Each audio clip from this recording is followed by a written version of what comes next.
April 11th, 1951, 1 a.m.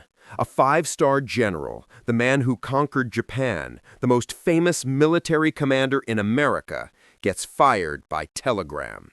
Within hours, the president's approval rating will collapse to 22%.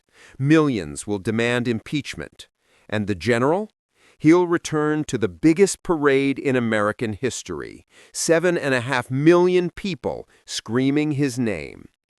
This is the story of the constitutional crisis that nearly tore America apart. But here's what makes this channel different. We don't just tell you what happened, we show you why it matters today.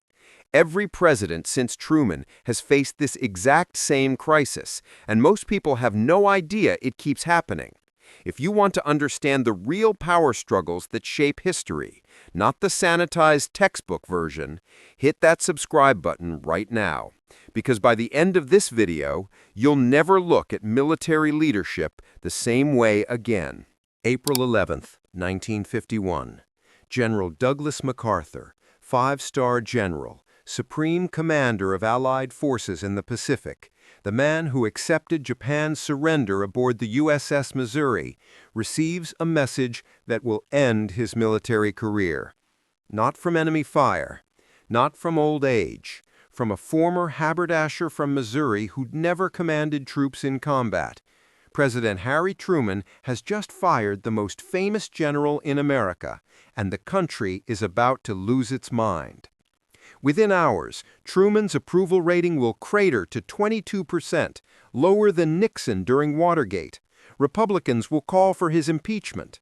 Senator Joseph McCarthy will claim it's proof of communist infiltration at the highest levels. And MacArthur?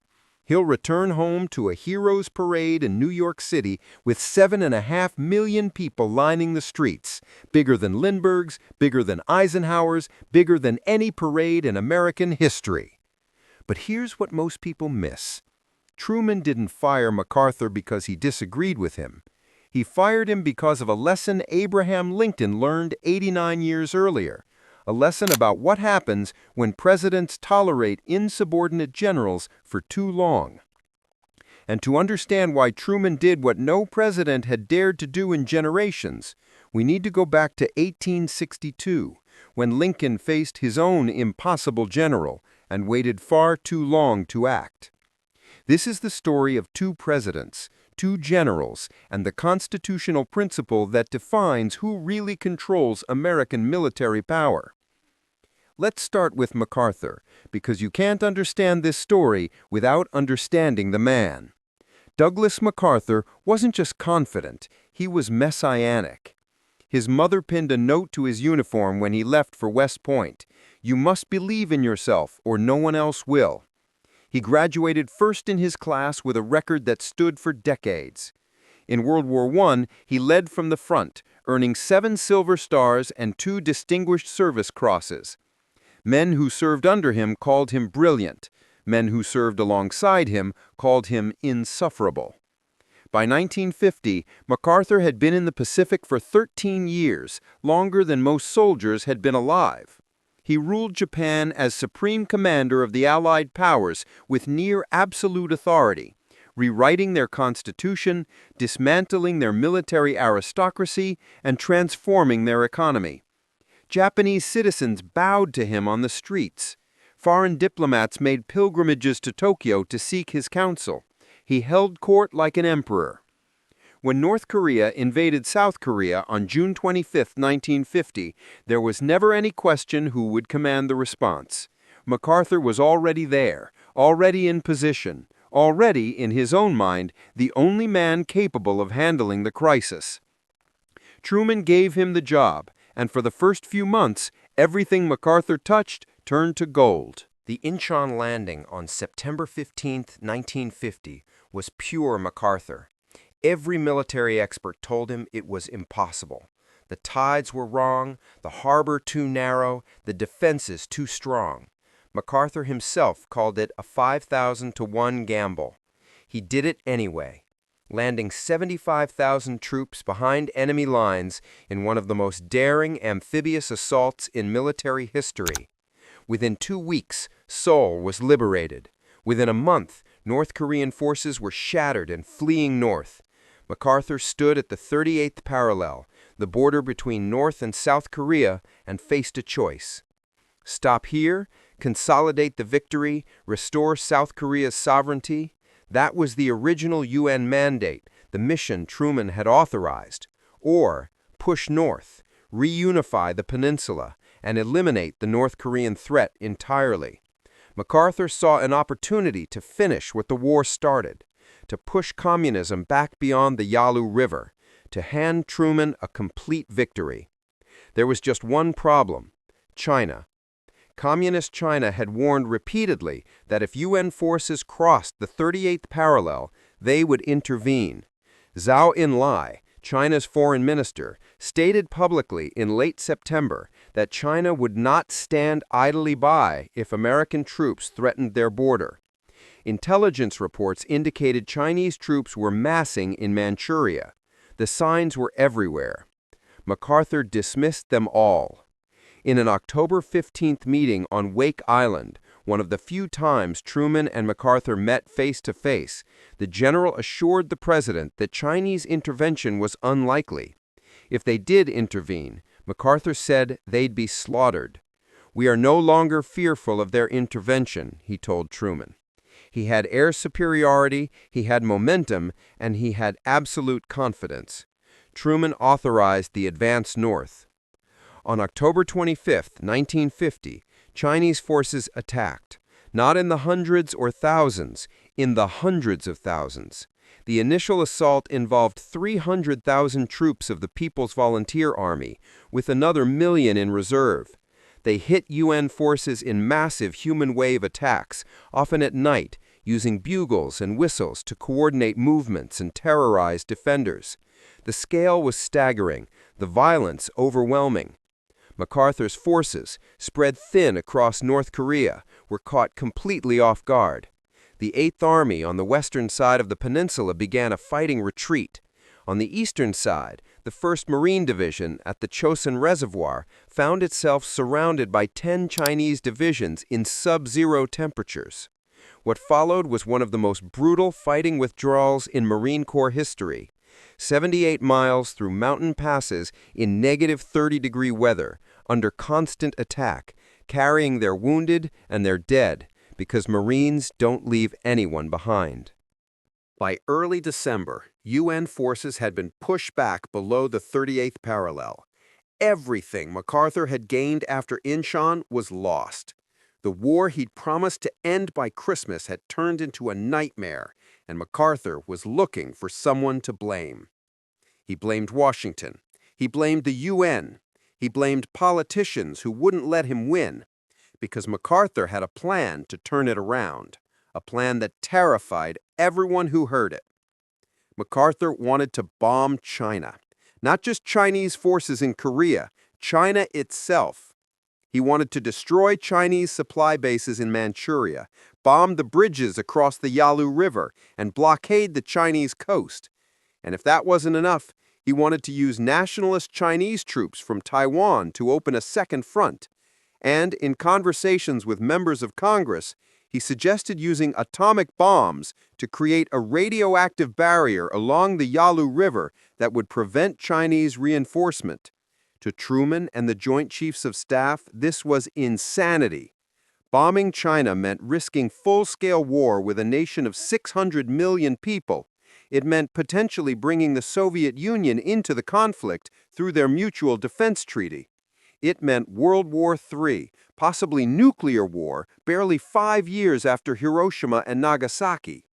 The entire purpose of UN intervention in Korea was to contain the conflict, not expand it into global catastrophe.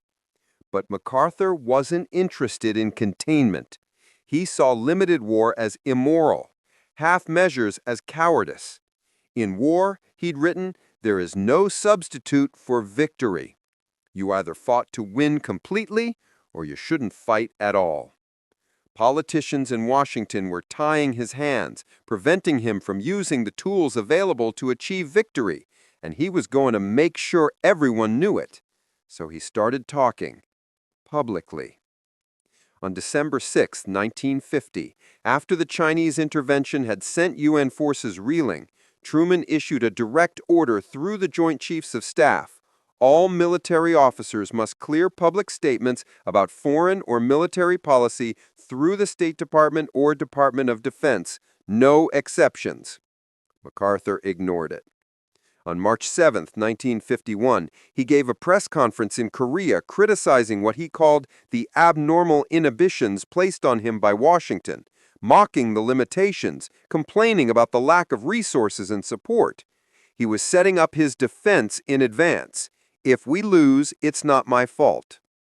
On March 20th, Truman informed MacArthur through the Joint Chiefs of Staff that the president was preparing to announce a diplomatic initiative to negotiate a ceasefire with China.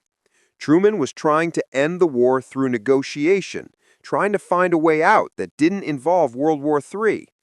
4 days later, on March 24th, MacArthur torpedoed it. He issued his own unauthorized public ultimatum to China, threatening to expand the war if they didn't accept his terms for peace. He did this deliberately, knowing Truman was about to launch diplomatic efforts. MacArthur's statement sabotaged negotiations before they could begin, and left America's allies wondering who was actually in charge of U.S. foreign policy. Then came the final straw. On March 20th, MacArthur wrote a letter to Congressman Joseph Martin, the House Republican leader, again criticizing Truman's containment strategy. "We must win. There is no substitute for victory," MacArthur wrote. "You either fought to win completely, or you shouldn't fight at all." On April 5th, Martin stood up on the floor of the House of Representatives and read MacArthur's letter aloud, turning a private correspondence into a public challenge to presidential authority. Truman later wrote, "By this act, MacArthur left me no choice. I could no longer tolerate his insubordination." But firing MacArthur meant political suicide. Everyone knew it. Truman's advisors knew it. His approval rating was already struggling. Taking on the most popular general in America would destroy what was left of his presidency. So Truman did what he always did when facing a difficult decision. He studied history. Specifically, he studied Abraham Lincoln.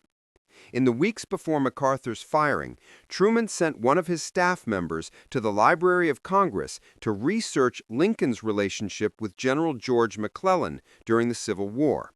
He wanted to understand what happened when a president tolerated an insubordinate general for too long. The parallels were impossible to ignore. McClellan, like MacArthur, was brilliant, popular, and convinced of his own genius. McClellan, like MacArthur, treated his president with barely concealed contempt.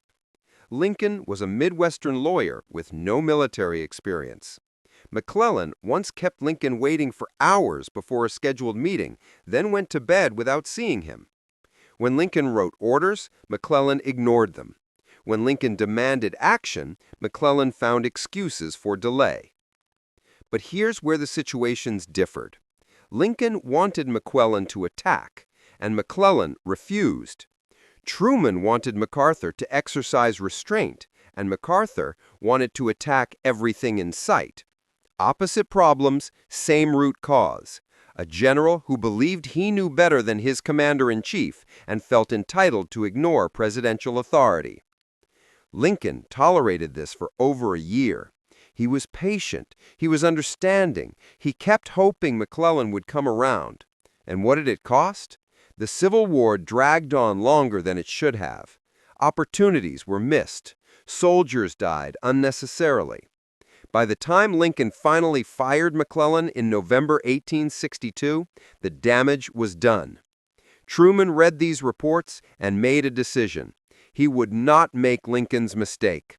He would not wait until MacArthur's insubordination had compromised American foreign policy beyond repair.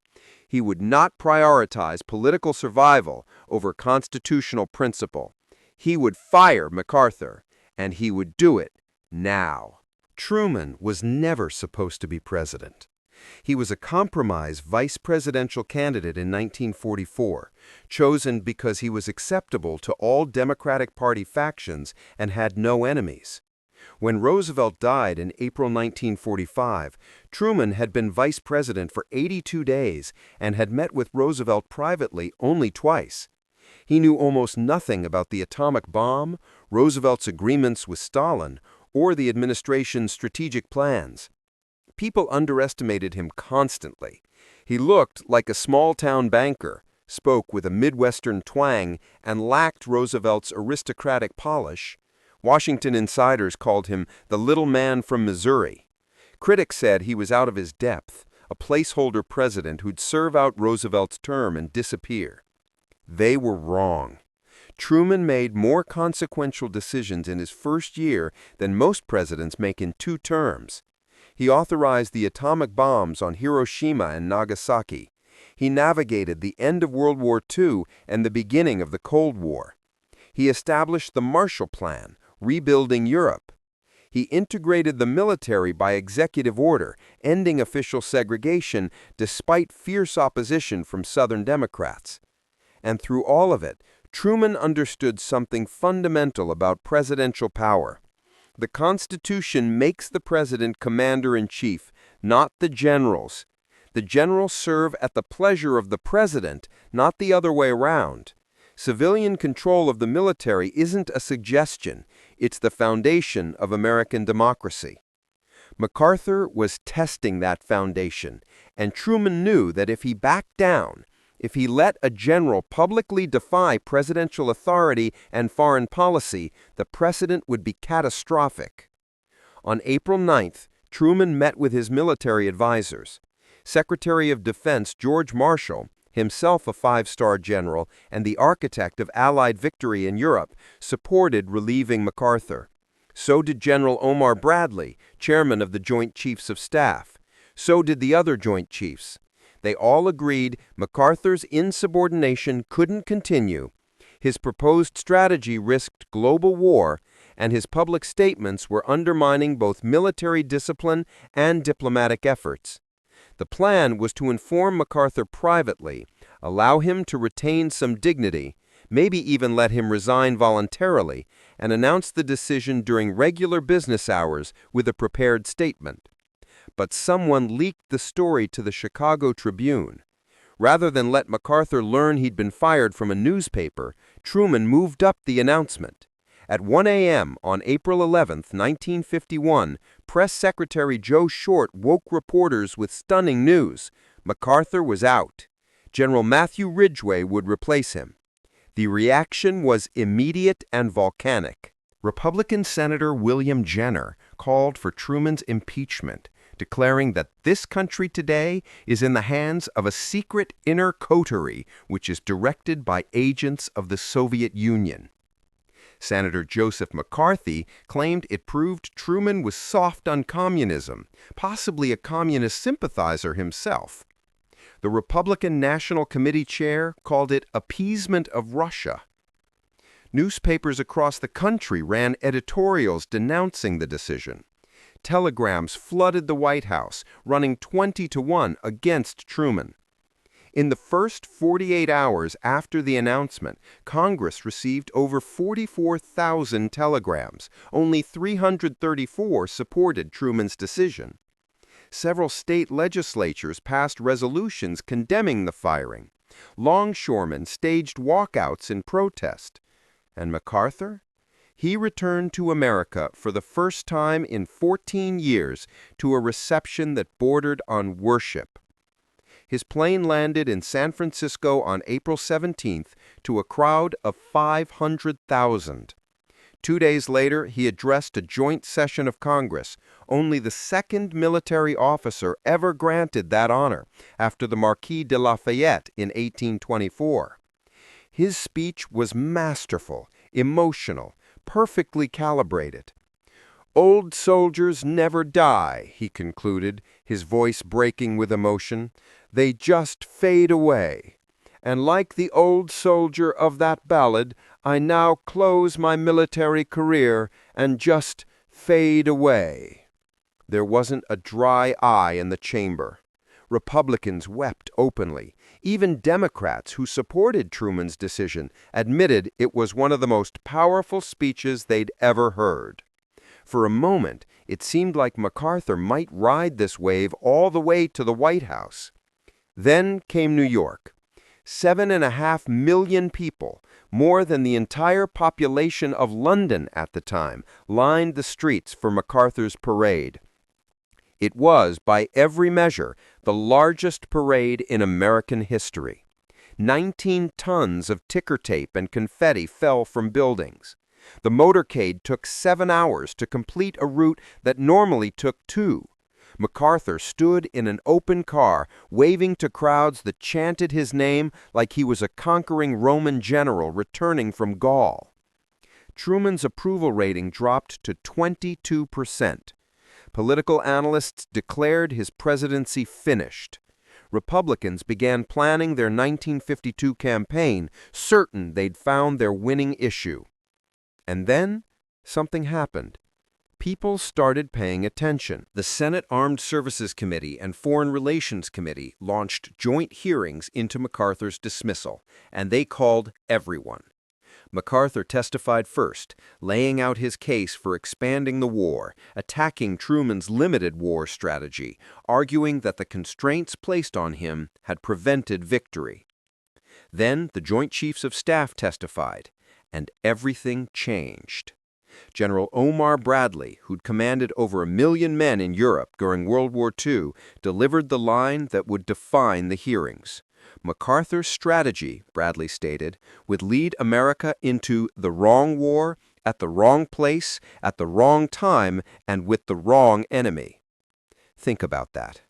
Bradley wasn't some politician or diplomat. He was one of the most respected military leaders in American history, and he was telling Congress and the American people that MacArthur's plan was strategically insane. General J. Lawton Collins, Army Chief of Staff, testified that MacArthur's plan to bomb China would require pulling resources from Europe, weakening NATO defenses at the moment Stalin posed the greatest threat.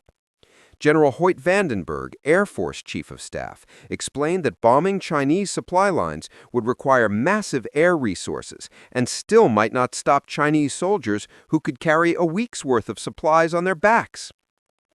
Secretary of Defense George Marshall testified that MacArthur's insubordination left Truman no choice.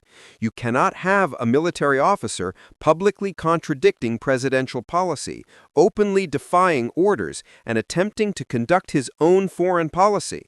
It doesn't matter how brilliant the officer is or how popular. The principle of civilian control is non-negotiable. The hearings went on for 7 weeks.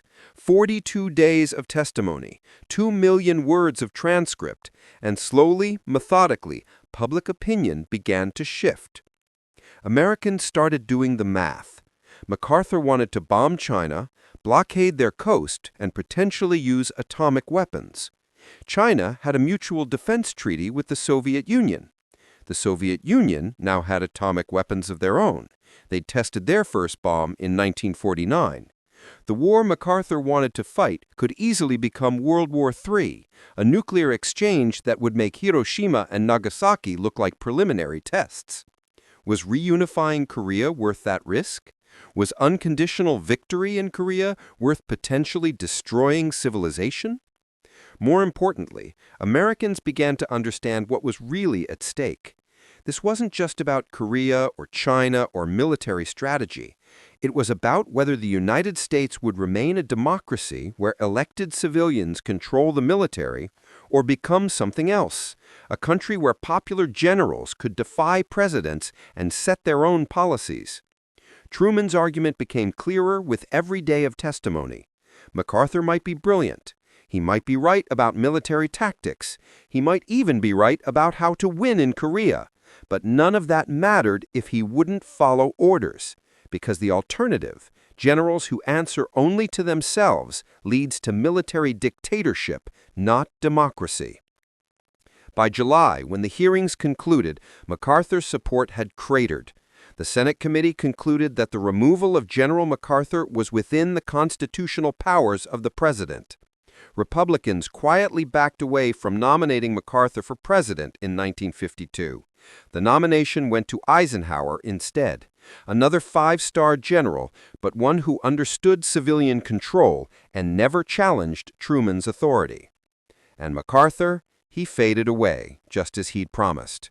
He gave speeches, wrote memoirs, served as chairman of Remington Rand, but he never commanded troops again, never held public office, and never quite understood why the adoring crowds didn't translate into political power. Here's what Truman understood that Lincoln had to learn the hard way. Tolerating insubordination doesn't make it go away, it makes it worse. Lincoln's patience with McClellan was seen as a virtue, but it cost Union lives and prolonged the war. When Truman faced his own impossible general, he remembered that lesson and acted decisively. The cost was enormous. His approval rating never fully recovered. He chose not to run for re-election in 1952, knowing he'd likely lose. His presidency ended without the kind of triumphant farewell that Roosevelt received. But Truman wasn't interested in popularity. He was interested in doing what the Constitution required. Years later, when someone asked if he regretted the decision, he didn't hesitate. I fired him because he wouldn't respect the authority of the president. I didn't fire him because he was a dumb son of a bitch, although he was. But that's not against the law for generals. If it was, half to three-quarters of them would be in jail. That might be the most Truman answer imaginable. No regrets, no second-guessing, just the conviction that he'd done what the Constitution required him to do. Every president since Truman has faced some version of this test. Can they maintain civilian control when generals disagree? Will they act when military leaders overstep, or will they try to manage around the problem? Eisenhower relieved General Edwin Walker for distributing right-wing political material to troops.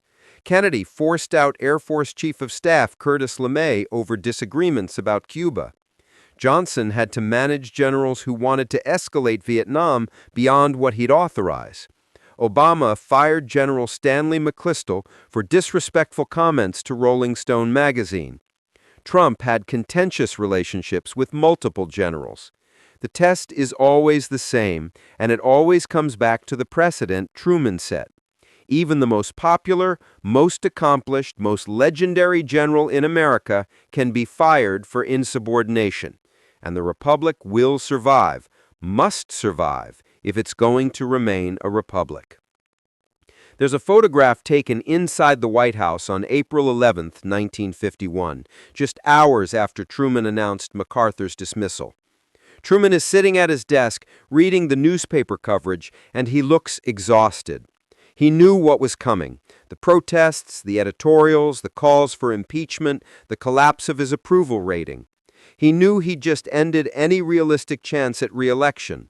But he also knew he was right.